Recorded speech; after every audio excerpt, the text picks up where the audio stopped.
તો આજે હું પૂછી ગયો તો મારા કઝિનની સગાઈમાં અમે પહોંચ્યા ત્યાં જ અમને બધા ભાઈઓને હોલ ડેકોરેટ કરવાનું કામ સોંપી દીધું તો લાગી ગયા હોલ ડેકોરેશન કરવામાં પછી થોડું ઘણું ડેકોરેશન પતાવી ટાઈમ થઈ ગયો તો સાંજના જમવાનો તો પહોંચી ગયા જમવા જમીને બધા ભાઈઓ નીકળી ગયા હતા પાન ફાંકી ખાવા મતલબ ખાલી પાન હો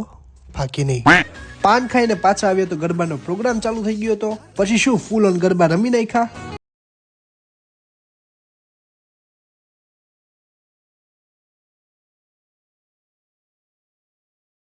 પછી ગરબા રમી થોડી ઘડી રીલ્સ બનાવી પહોંચી ગયા પાણીપુરી ખાવા देखो ना गाय देखो ना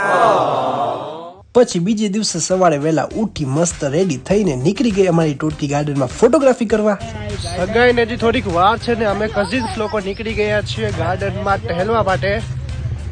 આખી ટોટકી નીકળી ગઈ છે અમારી ફોટા પાડીએ છીએ સવારના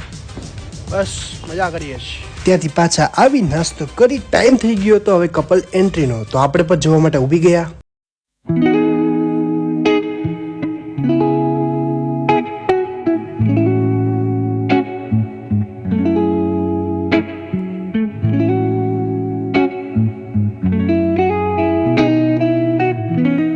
ત્યાર પછી બેસી ગયા મસ્ત ગોળધારાની રસમ જોવા અને એન્ગેજમેન્ટ સેરેમની એન્જોય કરી કોંગ્રેચ્યુલેશન બોથ ઓફ ધેમ